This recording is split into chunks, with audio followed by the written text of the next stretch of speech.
Well, first of all, I'd like to, on behalf of the News Times and the Chamber of Commerce, I'd like to welcome you to tonight's candidate forum.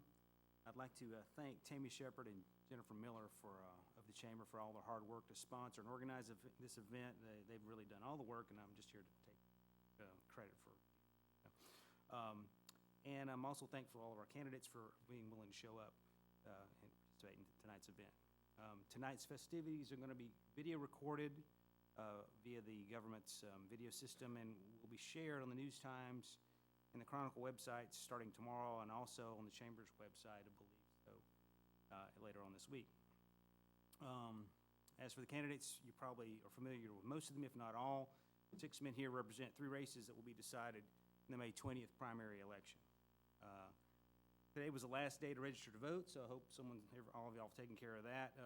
And Monday, I believe, is the 28th is the first day for anyone to vote early in this coming election.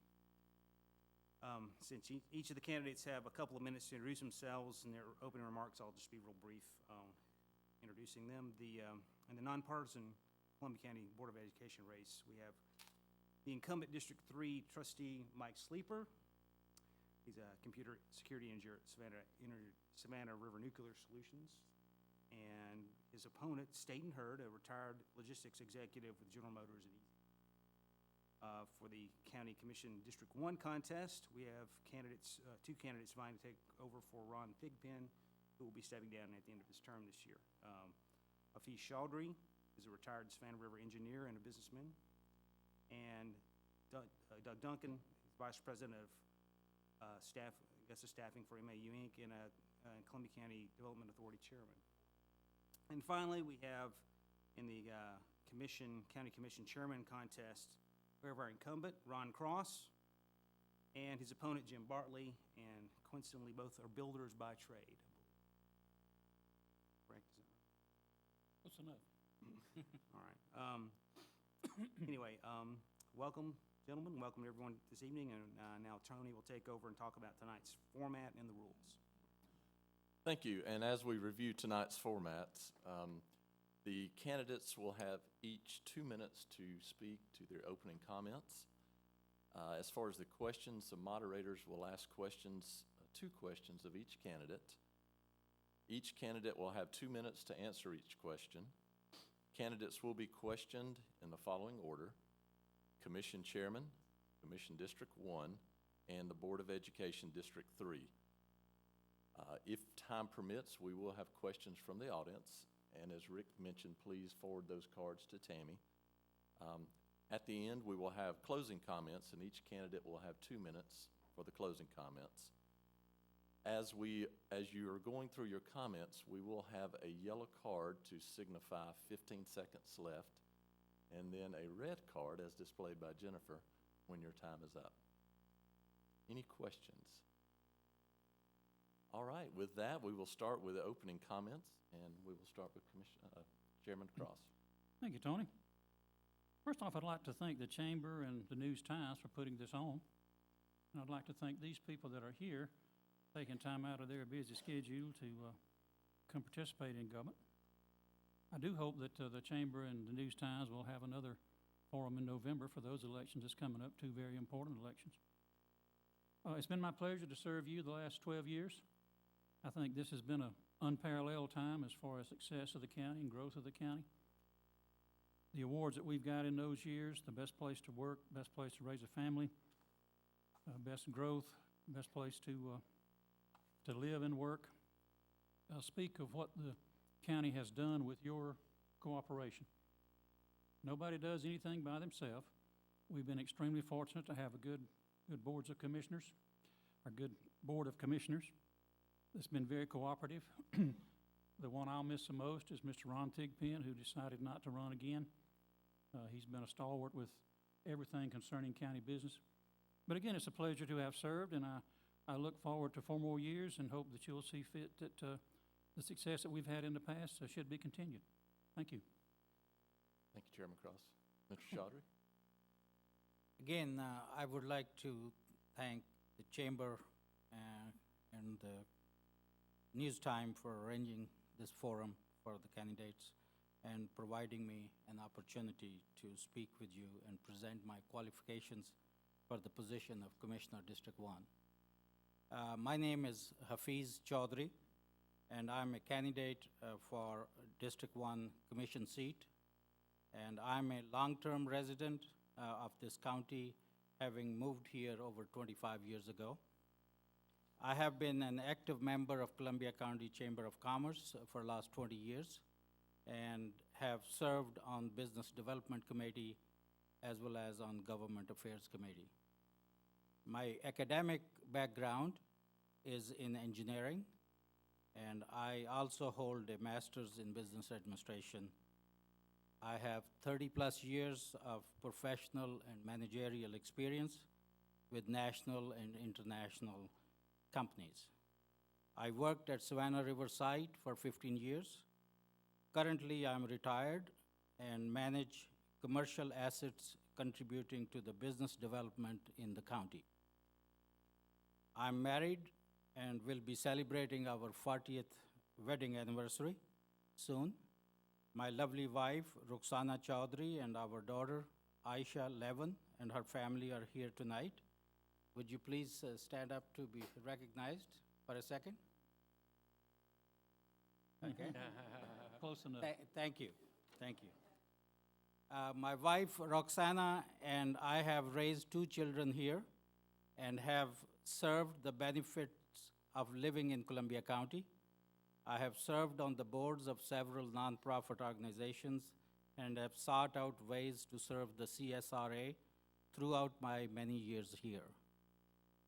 I would be honored to serve Columbia County as a commissioner and would work hard to maintain the high quality of life that county residents have come to know and love. I'm looking forward to discussing my views with you all this evening. I thank you for your attention. Thank you. And as we remind, please adhere to the cards that Jennifer holds up. Thank you. Mr. Hurd? Thank you. My name is Staten Hurd, and I also want to thank the Chamber and thank News Times for inviting me, and each of you for coming out just to hear what we have to say. I'll just say that I moved to Evans about 5 years ago. I, along with my wife and my granddaughter, who we were raising at the time, as a reward to ourselves for over 30 years of hard work. I'm originally from a very small town in Mississippi named Prairie, Mississippi, in the northeast part near Alabama. And my parents and my family moved to Kansas City, which is where I spent most of my time. I went to high school there, graduated. I went to college at Wichita State University. Upon graduation from college, I joined the auto industry, went to work for General Motors. Had a long and pretty decent career. Ultimately, I was the head of North American logistics for General Motors. My son is an assistant principal in Atlanta, Georgia. My oldest daughter is a principal in Kansas City. She's an elementary school principal. My son is a high school assistant principal. In 2008, I came to Evans as a global logistics director for EasyGo. I was raising my granddaughter at the time, as I mentioned, and she ultimately graduated from Evans High in 2012. We are now raising a set of twins who started out attending Greenbrier. They moved on to Grovetown, and now they attend Lewiston. Just want to say that over my life, I've mentored over 100 young people. Sum up, I feel that I am prepared to lead organizations with complex goals, uncertain budgets, and through difficult times. Thank you. Mr. Sleeper? Guess I can move this. Please. Thank you. Again, as well, my thanks for putting this on. It's a pleasure to be here. And it's been a pleasure to serve you as your trustee on the Columbia County Board of Education for the last 10 years. I am a product of the Columbia County school system, and it is a pleasure to give back. I graduated many years ago from Evans High School along with my wife. Matter of fact, last week we celebrated our 20th wedding anniversary. I have a son in the Columbia County school system. I fully believe in public education. As your trustee for the last several years, I have always believed in constant communication and constituent services. I've appeared before a number of organizations to listen to them, help them solve their problems, and address issues as they come up. I believe and have always believed fiscal management. That means that I oversee the budget along with the other board members, and we make sure that the money, sorry, can you not hear? Is that better? We make sure that the money that we have is spent wisely, and that's very important. But one of the things that I'm the most proud of in our school system is that for the last several years, I have been on a team that knows that we have the best and the brightest students, and as a result of that, we make sure that we have the best and the brightest leaders in our classroom and at our schools and at our leadership positions. Again, it's been a pleasure to serve you, and I look forward to serving you for another term. Thank you. Thank you. Mr. Duncan? Thanks, Tony. Tammy, Steve, everyone, thank you. I think that will get worn out by thanking everybody, but I just appreciate y'all coming out to hear the comments that we can share tonight. And just tell you a little bit about myself. I was born in Augusta. I graduated from Augusta College, degree in business. My wife, Gina's here. We've been married 26 years. We have three lovely children, 3 teenagers, so you can understand what goes on in my household. Anyway, I'm employed by MAU, as Steve mentioned earlier. From a civic standpoint, I do serve as the chairman of the Columbia County Development Authority. In 2012, I was appointed by Governor Deal the state vice chair of the Workforce Investment Board, and I currently serve as the vice chairman of the Columbia County Chamber of Commerce Government Affairs Committee. Now, my friends have asked me why I'm running or why I wanted to run, and as hokey as it sounds, I love my country. I love this state. I think Columbia County is the best place to live and raise a family. And with Ron leaving office, I want to protect what he's built. I think that we have a real special situation here, and too much change and too much of a change in direction can be troubling. I do have very strong opinions about controlling growth and controlling government bureaucratic red tape. I do believe I have the experience, have the relationships both locally and statewide to serve. Most importantly, I'm running because my wife Jean said I could. I look forward to answering your questions. Thank you. Mr. Bartley? Again, I want to thank everybody for coming out tonight, and the Chamber and the Columbia County News and Times for putting this on. And I'm Jim Bartley, and I am running for the chairman of the county commission. I've lived here for 59 years. I've owned a business for 30 years in Columbia County, building 2 to 4 custom-built homes a year. I graduated from Aquinas High School, attended Augusta College, didn't finish my degree, and I'm a member of St. Teresa's Catholic Church on Columbia Road. I've been referred to as a political advocate because I do open record requests to find the truth and the facts out about different issues in the county government. I found 25 years ago, after I was in business for 5 years, just because the government says something doesn't always make it true, but open records do. I've been a member of the Augusta Regional Transportation Authority, and after 1 year on that, I was elected chairman the first year. I was president of the High Grove Homeowners Association. I was appointed to the Impact Fee Study Committee of Columbia County. And in December, a group of people came to me and asked me to run for the chair because my opponent said he wasn't running in the Metro Spirit, which, you know, the voters said they wanted the commissioners to have 2 terms, which went into effect in the 2012 election. I didn't think Ron was going to run. After the passing of my mother in September, just shy of her 92nd birthday in October, and then 45 days after that, my sister passed away, who'd lived with her for most of her life. I was left with more time, and I decided that I would give that time back to the community, which had been good to me for the last 35 years. And that's my reason for running. Okay. Thank you. All right, we will start with the questions, and I will ask a question of each candidate, from the chamber, and then Steve will ask a candidate from each a question for each candidate from the Columbia News-Times. We will alternate between the candidates. So we will start with the commission chair race. Mr. Bartley, the first question's for you. The Columbia County Chamber acts in concert with the Development Authority and other agencies to encourage continued business expansion and job growth within our county. Can you talk to us about your plan to manage the future growth that is expected in our county? Sure, be glad to. I would continue to work with the planning and zoning departments to review the plans that are already in effect for the current tax revenue, including and remaining the budget of 2015 and the unused SPOS funds.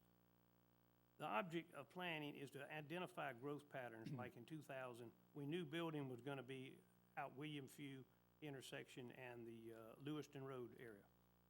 14 years later, we still haven't widened these roads. And in my opinion, that's unacceptable. We keep putting more houses, more traffic in there, and we still haven't fixed these problems 14 years later. The Chamber is a nonprofit dues-paying organization and has a great staff led by Tammy Shepard and has a strong board. I would have an open-door policy and would encourage them to call upon me for any input as needed, and any member of the Chamber that had any question that they thought the commissioners could help with, I would be more than happy to give them input. But the chair doesn't have any, doesn't run the Chamber. It's a separate entity. And the Development Authority has a new leader, Robbie Bennett, and he was hired with an outstanding economic experience and background. He has a board to report to. The only thing I would do a little different would be to review the board terms so we would have more citizens serving, and to be sure the board consisted of members who were not profiting or from their board position. The chairman appoints all the board members now. I think the other commissioners should have appointments. Okay. Thank you. Chairman Cross, I'll repeat the question. The Columbia County Chamber acts in concert with the Development Authority and other agencies to encourage continuous business expansion and job growth within our county. Can you talk to us about your plan to manage the future growth that is expected within our county? Let me correct one item, Tony, before we start. All commissioners do have appointments on all county boards. It's not my total appointment. In every board, each district has an appointment to the committees. Also, there is a 4-year limit on serving. To go past 4 years, it has to be a special situation with the commission if a board is operating really well, or if there's other circumstance. The board can extend that. But every commissioner does already appoint members of committees, and there is a limitation on their service. As far as managing the growth, this is not something we look at as new. This has been going on for many, many years. One of the big things that has already started in place is our broadband installation. This is unique in the state of Georgia. We're the only single county that got this stimulus to put in high-speed broadband throughout the county, 200 miles of it. This is a great inducement for businesses to come here. The plans for more of the biotech operations are here, looking at some now. The planning for roads has been in process for years. All of you know the problems with DOT money-wise over the years. The T-SPLOS program that I supported very much and still do is doing a lot with roads otherwise would not been able to have done. That program will probably advance our road construction 10 to 15 years. We're making different building and road standards to continue the life and better life of roads. We're working all the time with Fort Gordon, considering the growth that's coming out there with the Cyber Command and the Cyber School of Excellence. We're working with them in talks for a new entrance into Fort Gordon directly off of I-20. A lot of planning to be done. We work with the Ford and the growth through the CSRA Alliance that's been going on for many years, and I've been a member of that committee since it was started back at the first BRAC review. So we have addressed all of these, and we'll continue to look at them as things change. But I think overall the growth has been managed. If you're going as fast as we're going, you're going to have traffic problems until you can catch up. Thank you. Chairman Cross, the next question will start with you. The Columbia County Chamber mission supports growth of small business as it relates to transportation, workforce development, taxes, and regulations. Can you talk about your plans to help grow businesses in our county? Well, again, the plan will be as pretty much as it's always been. About 4 years ago, we established a economic incentive program that would give some companies a little heads up depending on the tax revenue they generated and the number of jobs. We've helped Mullins Crossing. We helped the new Kia plant. We're working with Georgia Iron Works on their expansion to do that. Several other small ones, the Augusta Marine, that allows them to go through a formula and tell us what their revenue generation will be, how many people they'll hire. And we've budgeted $2 million a year roughly over those past years to help them with infrastructure. Now, we can't work on private property, but we can get water and sewer to them. We can take care of certain road work leading up to their property. So that's been in the program. The big thing that we do to help businesses is to keep taxes low. We've reduced the property tax 3 out of the last 5 years. Unfortunately, with the demand on schools and the lack of funding from the state, that's been negated with the school board increases. But nobody's going to complain about the schools because that's one of the big reasons that we grow so much. Our school system is extremely attractive to outsiders. We've initiated a plan to do prompt service on plan reviews. Sometimes it can take place in a meeting with all parties in an afternoon. Our regular schedule is about 10 days turnaround on plans, depending on how fast the engineers can get them back. Another thing that we found out is that businesses more and more, and people moving to Columbia County, want better cultural activities. Dan Ron and I had a meeting before he left the medical college that the first thing high-priced positions ask when they're being interviewed, what kind of cultural activities do you have? With our Performing Arts Theater, the Evans Town Center Park, the new exhibition hall, we've made steps to make everything more attractive to people looking at Columbia County. Thank you.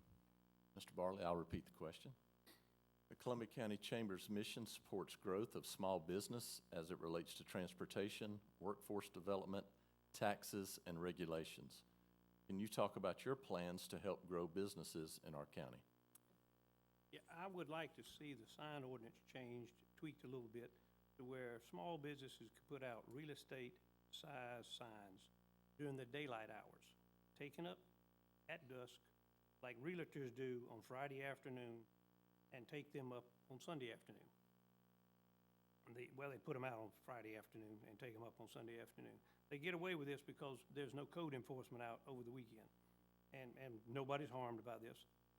But as it stands now, a business needs a permit now to put out a help wanted sign, a $5.99 lunch special.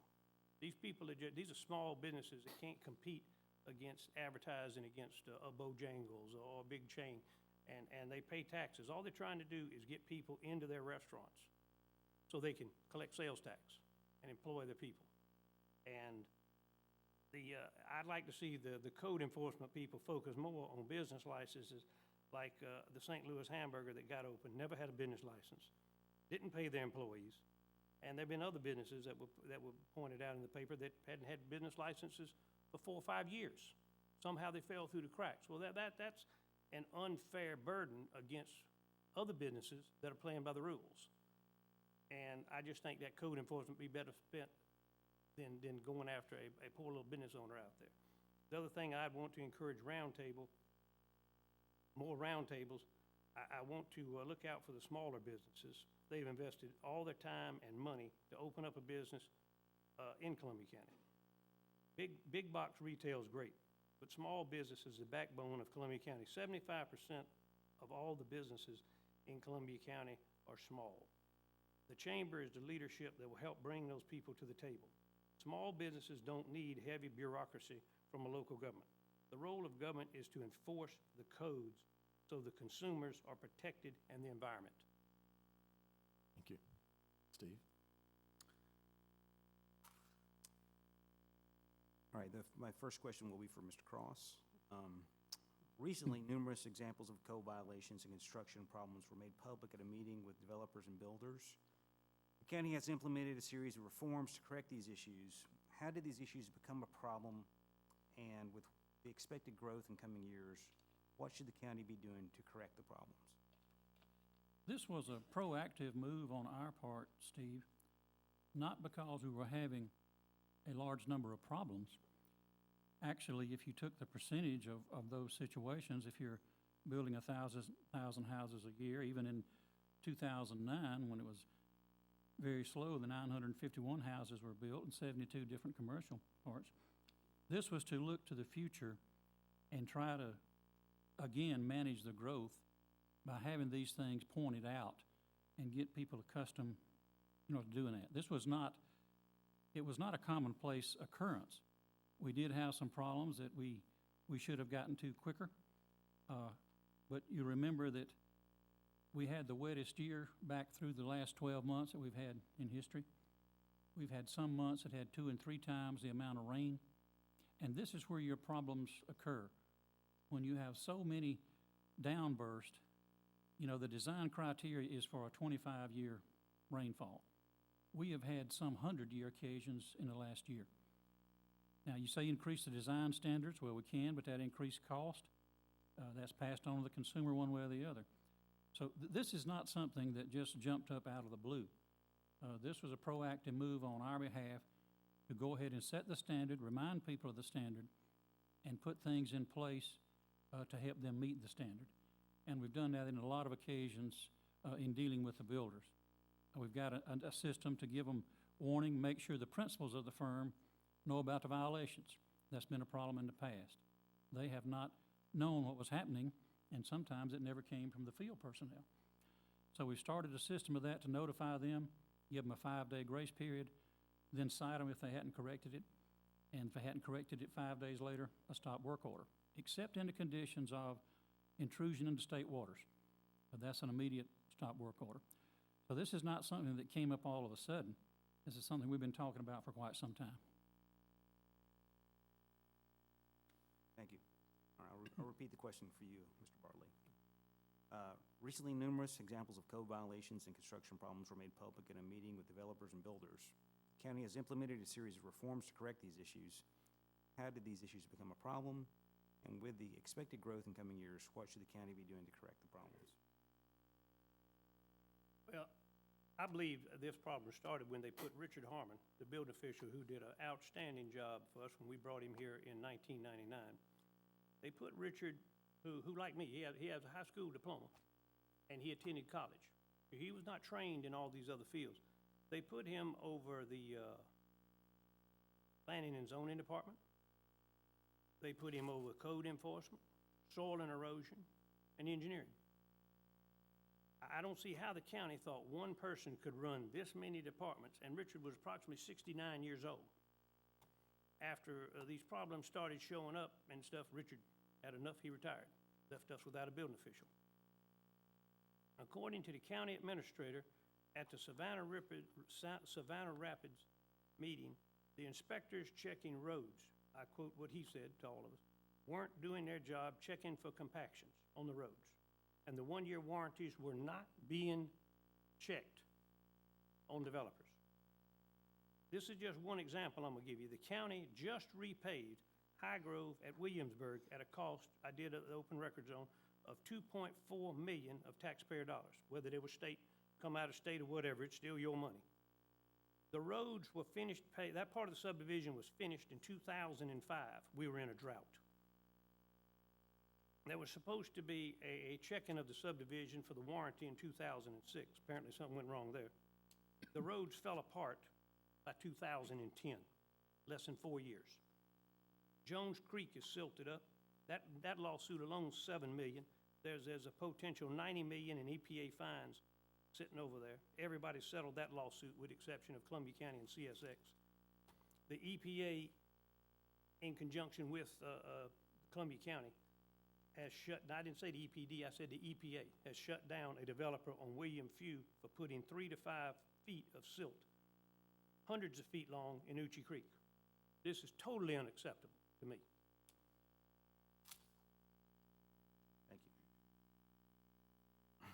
All right, my next question will be for you, Mr. Bartley. As the county continues to grow rapidly, but it appears the tax digest may not be growing fast enough to keep up with the demands for improved infrastructure and services for new residents. Also, recent changes in tax laws make sales tax revenue uncertain in coming years. What does this mean for future property taxes in Columbia County? Well, first off, the only thing I know to do is, like running a business, you identify any unnecessary spending. You know, if you can find something that's $50,000, doesn't sound like a lot of money to a big government, but you find 9 more of those, you found $500,000, and you work from there. Try to reduce our debt. At the end of 2002, we had built the courthouse, well, Mr. Cross built the courthouse, and we did the jail expansion at the end of 2002. And we had roughly, I could be off a little bit, $93 million of debt at that point. Our debt is approximately $183 million at this point in time. And we hadn't built a hospital, and everybody else has been going in the other direction, getting out of debt, and we've doubled out, approximately, I mean, it could be off a little bit, approximately doubled it. Remember, this debt happened in the worst economic time in this country. And my concern is, if the government's wrong about the property taxes, whether they can hold them or not, we're gambling, they're gambling with our money. Who wants to be, in this room, who wants to be the one to go tell a fixed income person who's disabled, we made a bad bet and we lost? Your taxes just went up $200. Where are these people gonna get the $200 from? And I ain't seen this government being real forgiving on, well, don't worry about paying us. You know, then we have the Magnolia Trace that was done. We have, it's a fast-growing county. And these are problems that give me great concern. I'm not interested in putting somebody out of their house because I'm in the building business. That's not a good answer to keep doing to where it's gonna cost somebody their house in taxes because we misgambled. Thank you. I'll repeat the question for you, Mr. Cross. The county continues to grow rapidly, but it appears the tax digest may not be growing fast enough to keep up with the demands for improved infrastructure and services for new residents. Also, recent changes in tax laws make sales tax revenue uncertain in coming years. What does this mean for future property taxes in Columbia County? Well, first off, Steve, I don't agree that it's a problem. Our tax digest has increased by $4 billion since 2009. Now, this is not a real high-growth time up till the last year or so. So we're $4 billion greater than we were. You got to realize, too, that the General Assembly put a tax freeze on from 2010 to 2012, where evaluations were frozen. There was no tax increase. Of course, that made people very unhappy when it came the next year to reevaluate.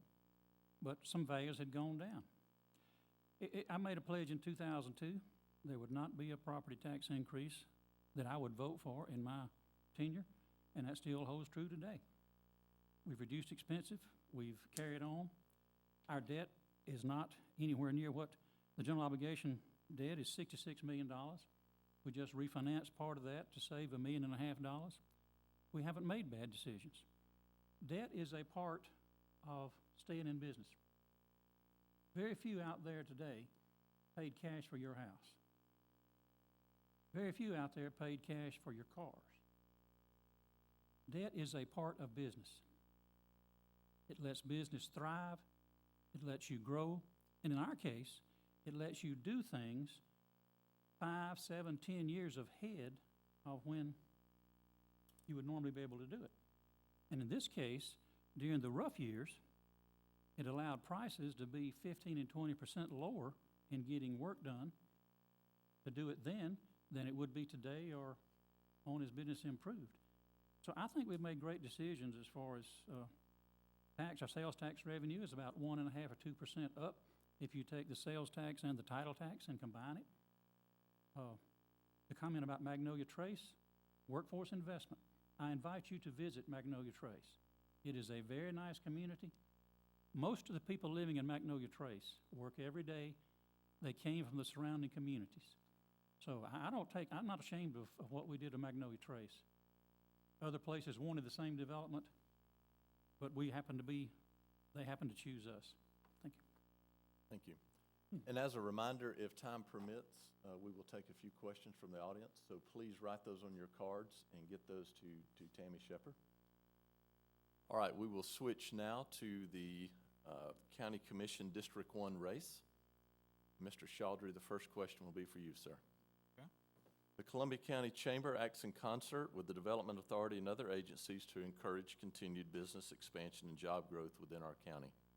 Can you talk to us about your plans to manage future growth that's expected in the county?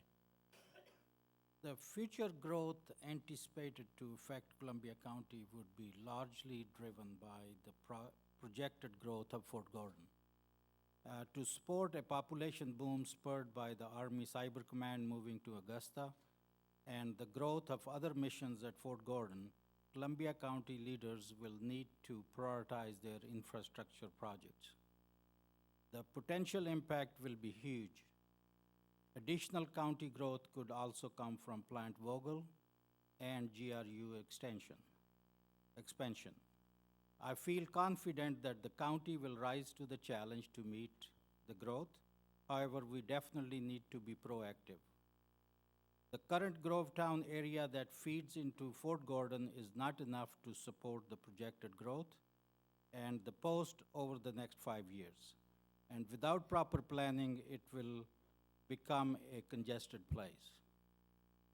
With all the growth coming in, logical development and expansion areas seem to be Grovetown and Harlem. If utilized properly, Grovetown and Harlem both offer plenty of land at reasonable prices for new roads, housing, shopping centers, and schools.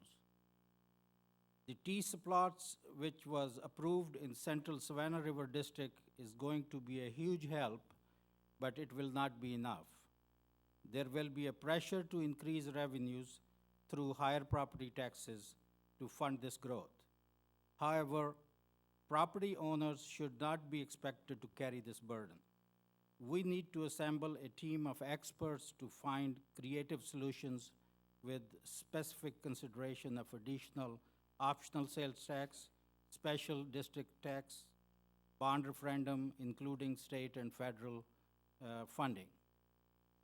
I believe it will be equally important for Columbia County to establish a strong relationship and cooperation with Fort Gordon Command and keep the lines of communication open to avoid any conflict and manage this project growth wisely. Thank you. Thank you.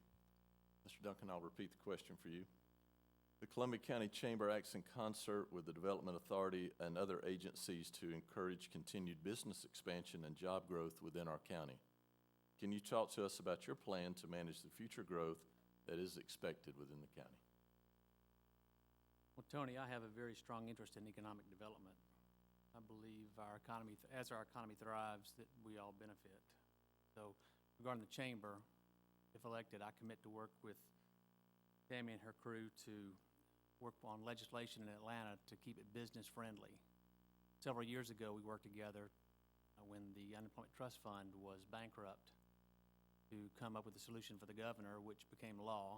And if you have a business in Columbia County today, your federal unemployment tax will go from 1.5% to 0.6% because of our efforts. We led the charge, and it was a great result. But my commitment is to continue to work with the chamber. The Development Authority, obviously working with Robbie is key. The authority is focused on driving retail sales, because as we can grow retail sales, the sales tax base can get big enough, we can take some of the pressure off our homeowners. That's a big part of what I'd like to see, is to maintain or even reduce the millage rate on homeowners. And thirdly, commit to work with local business to ensure that government red tape and bureaucracy don't become a problem within that growth. I do believe a majority of the growth is in the Grovetown area and on to Harlem because of Fort Gordon. And because of that, I believe we have to find a way to solve the Grovetown traffic issue. I've been there, Lewiston Road, Horizon South Parkway, Wrightsboro Road. it's a mess. It's a logjam. It's a level 3 T-Splosh project. And based on the revenue projections that I see, it's not going to get solved with T-Splosh unless something changes. So, again, we're going to have to find another solution with that. Also, with our sewer and wastewater system, if a Starbucks wanted to come to Columbia County, it wouldn't happen because we don't have the wastewater capacity. Now, there's a solution in place. They're extending sewer and water out to exit 183 Harlem and Appling. To me, that can't happen fast enough. The next questions, we'll start with you. The Columbia County Chamber supports the systematic development of county and state infrastructure and roads in order to provide for the needs of our growing population. Can you tell us about your vision for future SPLOST projects in District 1? Well, the SPLOST that the county's working on now, if I'm not mistaken, will be voted on in November before I take office. So unless Ron is willing to give up some of his authority, which I don't know that he is, I don't think I'll have much of a say in that. The SPLOST projects in District 1 are fairly limited. We do have the extension of Riverwatch Parkway to Washington Road, but that's actually a T-SPLOST project, and that's underway. The widening of Washington Road to Riverwood is a key project, and that's not in District 1, but it affects District 1 greatly. And I know that both of those are going to be underway at the same time. I know that commissioners do have discretionary money that they can allocate, and if that's the case, then mine would be focused on transportation improvements. So at a macro level, I do believe that SPLOST funds should be primarily focused on infrastructure projects that improve our transportation network. Thank you. I'll repeat the question for you, Mr. Chaudhry. The Columbia County Chamber